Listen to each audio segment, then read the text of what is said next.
Hey guys, and welcome to another episode of JDM Masters Pure Drives, and this is part 2 of Masa's FD2 Civic Type R, the JDM model, and we're welcoming him back. Yep, I'm back in Tokyo now. Yay, because of holidays, bro.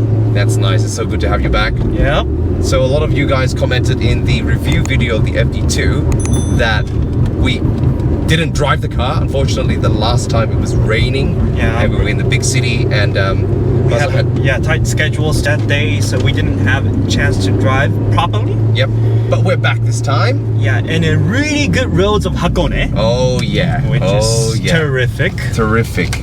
So we're just gonna come up and down this road. We're gonna really test the potential of the JDM Civic Type R, which is personally one of my favorite cars. Some of you who watch the show may know that I have the original Civic Type R, the EK9, and I feel that this is actually the true spiritual successor to the Civic Type R EK9 rather than the British-made EP3. Even though the EP3 looks more like a previous successor to EK9, whereas this one looks like a normal sedan. Yeah, it looks more like a Lancer Evolution from the outside with the big wing. Yeah, you know? Yeah, or more like a WRX, because WRX is known for having a huge wing. Yeah. Oh, actually, that's very true. But it handles and moves like the old generation, which is really surprising for me. Yeah. How do you feel? So tell us a little bit about your ownership experience in driving this car. So I own this car for 2 months now, actually. It's already surpassed 2 months. Yeah, 2 months of daily driving it. In cities, you guys can tell with the camera movement, but it is really stiff. Even though this is a Koki model, so like people say it's a little bit more softer. The dampening settings were a bit softer compared to Zenki, the first generation one. And I could tell because I drove both Zenki and Koki, and Zenki feels more stiff. But in cities, it's too stiff. So just that ride comfort, right? It's too stiff. Seats feel amazing. It absorbs that bumpiness, but still driving on a highway, like in decent speed, it feels like cars like jumping up and down. Like especially you can feel the road imperfections, like this one right there, like the bump. Oh yeah, you turn through a little bit of gravel and it just bounces quite a lot. Yeah. But otherwise, you know, it has the advantages of being a full, proper 4-door saloon. So, you know, you have that usability. Yeah. But it looks nothing like it should have that kind of usability, you know what I mean? And another downside is the A-pillars really blocks the view. Okay. Too. And most importantly, the gas mileage is not good. Or is that because of the way you're driving it? Oh, come on. But as I said, gas mileage isn't that good, to be honest. For a 2-liter straightforward NA car, it's not turbocharged or anything. In city drivings, it averages same as my R34 did on city driving, which is kind of surprised, kind of disappointed, to be honest. I thought I could gain a little bit more better fuel economy. Aside from that, like, yeah, it feels good. Like driving on tollgates and stuff. Tollgates, this car shines. This car shines on winding roads. Agreed. This is all the circuits, right? This is exactly what it's made for, isn't it? Yeah, it's going fast on a twisty roads. Like C1, I drove C1 once. C1's a bit too straight. But in here, it has more turn-ins. So for my level, this in here, it's better. And because of its high stability, the longer wheelbase compared to maybe even the R34 GT-R, it's actually longer than the R34 GT-R, a little bit longer than the EK9 as well. It's super stiff body, very responsive front wheel drive chassis with a helical LSD that just turns in very, very sharply. So, and this VTEC, this engine, oh man, this engine is good. This K20A is amazing. It has good, decent lower torque from 1,000 RPM to 3,000 RPM. Yeah. And then from 3,000 to 6,000 before hitting VTEC, it has another kick. Another kick. And then has more shove up in 6,000 to the red line, which is 8,500, I think.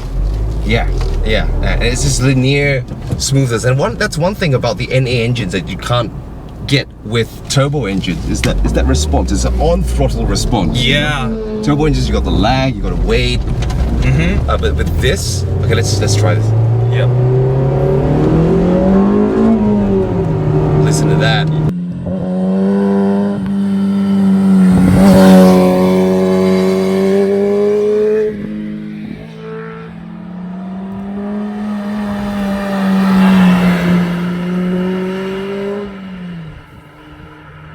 Yep. Yeah, you can tell by the VTEC switchover, right? Exactly. Oh, that shove. Yeah, it has a good shove. Oh my god, this feels so amazing. Even sitting on passenger seat, you can appreciate having a really stiff suspension because of this cornering right here, right now, as we're experiencing. Oh my god, this turning! Smiling, man. I'm just smiling right now. Yeah. The brakes are very positive. And you know, just the turn in, just very confident. Now, I have some comments to make about the difference between this car and the EK9. The front suspension is a McPherson strut, but you know, compared to the DC5 design, they've went back to a little bit more conventional, lower mounted steering rack, which helps a lot in the feel. But there's still a little bit of torque steer as you're coming out the corner compared to the old double wishbones, but not far behind. It makes up for it by the rear suspension really following through. So actually, I drove DC5 too, in decent speed. But DC5 felt a lot more torque steer. It's more torque steering. It does. Like even just going on a straight, the steering wheel tries to shove to left or right. Depends on where. Well, the car was 150k kilos, so it's about 100,000 miles, and it wasn't that kept properly. So maybe the bushings were shot, but still, it felt a lot of torque steer compared to this one. Which this one, you don't feel a lot of torque steer. Right.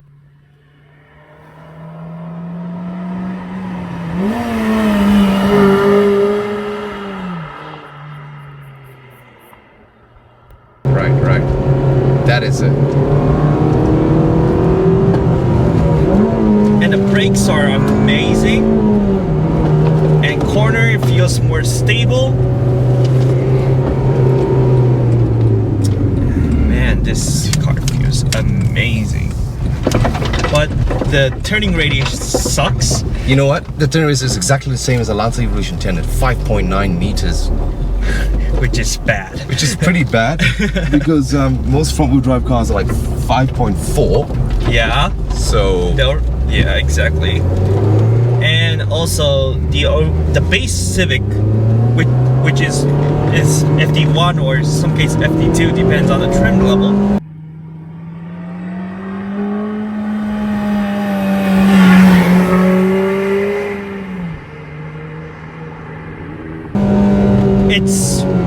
The turning radius is about like 5.5 or 5.4 meters, if I'm correct, which is 0.4 meters shorter, even though it has the same chassis. Yeah, that's it. That's correct. And it's very agile and nimble for something of this size. I mean, you look on the exterior, it's a big 4-door saloon. Of course, you know, post 2005 designs, this really high body and everything. But honestly, it has a lot of characteristic feel of the EK9. It's just smaller body and hatchback. And I think really like that extra overhang on the rear and the rear wing, the downforce, the aerodynamics helps a lot in a higher speed corner. This car is better in a higher speed corners than the EK9. But the EK9 maybe will handle better, more nimble on the very, very tight corners. But this is not far behind at all. I would say that compared to even like a WRX, which is a heavier body, this is much more nimble.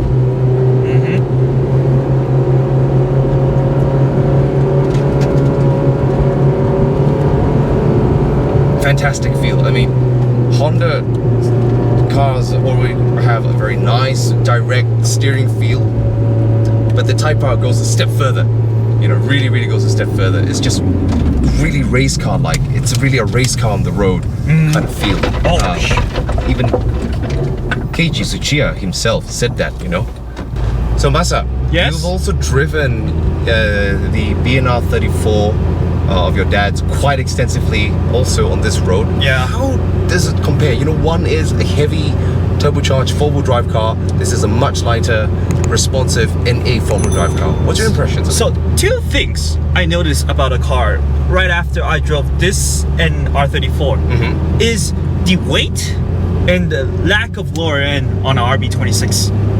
So you really... Your car's fairly stock too. Yeah, which is, my car is just a few bolt-ons, exhaust, intake, that's it. The inexpensive ones, right? So-called inexpensive. But anyway, so R34 is a way heavier car. It's like 300 kilos heavier dry compared to this and R34. So like R34 is really heavy, but it has it feels like same amount of body rigidity, but still it feels heavy. And also the R34 really lacks lower end torque. Actually, I think this car is faster than R34 racing with only using 1,000 to 3,000 RPM. I agree, because especially on tollgate roads like this, where you need that instant response, like a, you know, it doesn't need to have a lot of power or torque, but what you need is just for it to react quickly. And any engines are always there are more advantages about that. Yeah, and then like it really lacks lower torque, and then it started to move around towards 4,000 to the red line, which is about 8,000 RPM. So yeah, I think R34 is really a good car for what it is, but it's meant for going high speed. Yeah, and like big circuits. Big circuit like Fuji Speedway, or you know, illicit part of Iwanga Midnight. But excessive speeds. That's another story for another day. Another story for another day. But it's like that. It's meant for going high speed. But high speed stability is way... R34 is way better, even though it's 10 years older. Well, because also it has that four-wheel drive mechanism. But this FD2 is not too bad, not too shabby at high speeds as well. Especially on circuits. I mean, it's just a car that's tuned completely for the circuit, you know. The longer wheelbase and that more downforce in the rear. I mean, for example, look on Suzuka. Referring back to these old best motoring videos when Tsuchiya-san tested the FD2, it beat the R34 GT-R and the Evo. Of course, the tires are a bit different, but you get the references. It was quite a big lead as well. Yeah, I think FD2 is fast because of that RE070 tires. The stock tires, right? Yeah. But I think the current I think the current RE71 RS, which is a brand new tire, I think surpasses the RE070 tire compound. Definitely. Because it's 10 years newer. Thread pattern, I mean, it's not so bad. But then that goes to show that with, you know, Type R's are very particular. The suspension is tuned for a particular type of very high performance tire. Whereas a lot of these high performance cars that are meant for road use aren't actually spec'd with the highest grip radial tires. So you need to do some suspension tuning to it. Okay, let me tell you the best things I like about the FD2 in comparison to other, maybe like Evo or even the previous Type R. You know, disregarding all this utility, that the rear seats, you know, there's a lot of space, it's a saloon. It's mild when it needs to be mild, but still, you know, you can sort of drive it as a family car. 60%. You know, the only drawback, as you said, is that really stiff, bouncy suspension. That on its road undulations, it really kind of jars you, and it's even worse in the rear seat. I sat in the rear seat last week when we went out, trying to do some filming, and it was just impossible. But when you're in a driver's seat, everything comes together. Everything makes sense. And that sharpness, that control, when you turn the steering wheel and you push the accelerator, it just tracks the same line. There's a lot of similarity to the EK9, with a lot of stability coming from the rear. The rear sort of like helps you push around the corner, as the front LSD just tucks it in, and you get a lot of feedback from this very sensitive hydraulic power steering. The gear ratios on the FD2 are also shorter than the DC5 and the EP3, helping you to keep them beating, especially on mountain roads. Second, third, and fourth. You can even go into fourth sometimes. Yeah, exactly. And the response from the engine is just phenomenal. I mean, the B16B and the B18C are really, very high response engines, especially when you're like part throttle, you're in like 4,000, 5,000 RPM, and you crack it open full blast with the VTEC come in. That's characteristic of Honda Type R engines. But this K28, especially on the FD2, has a lot more punch. It seems like, I don't know, it feels like it has more than the catalog 225 horsepower. It does, especially. So I drove DC5, the same category is DC5 86, and a NC Miata, and this one, all 2 liters. Yeah. All in, 2-liter, 4-cylinder, good cars. And to be honest, except for the shifter feel, FD2 is better than NC.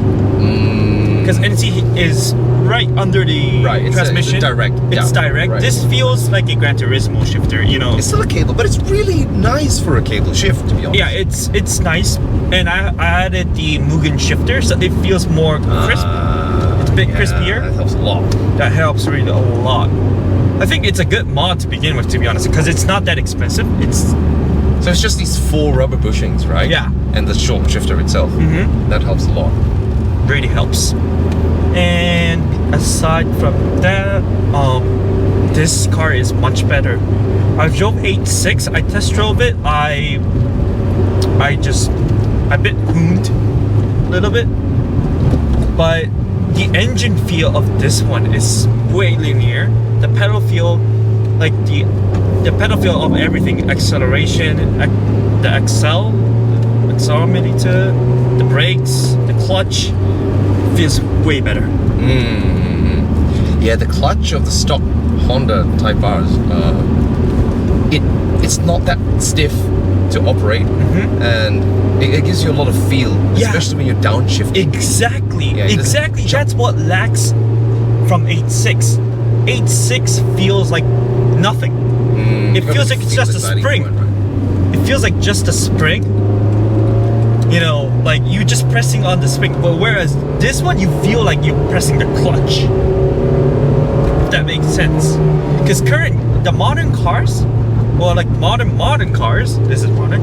So like really it's new. Not at all, but yeah, really new cars, like for example the Suzuki Swift Sport. Yeah. The clutch, I sat on it, I drove it. The manual clutch on the Swift Sport is numb. It doesn't feel anything. Right. It's like you're pressing down on some kind of spring. Wow. It's really, to even go as far as to say that. Yeah. But whereas this one, it feels like you're moving. Your foot makes moving, like the clutch is like you can feel it. You can feel that, which is better. Oh my god, Mr. So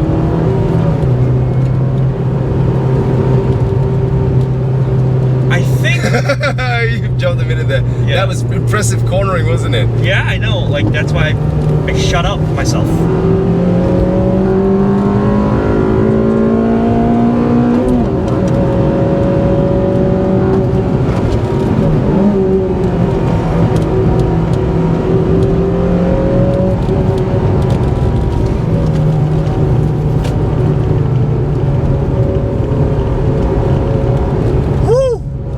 That's unbelievable. I'm still shocked by this cornering ability. It's so stable. It never feels like it's gonna understeer or oversteer.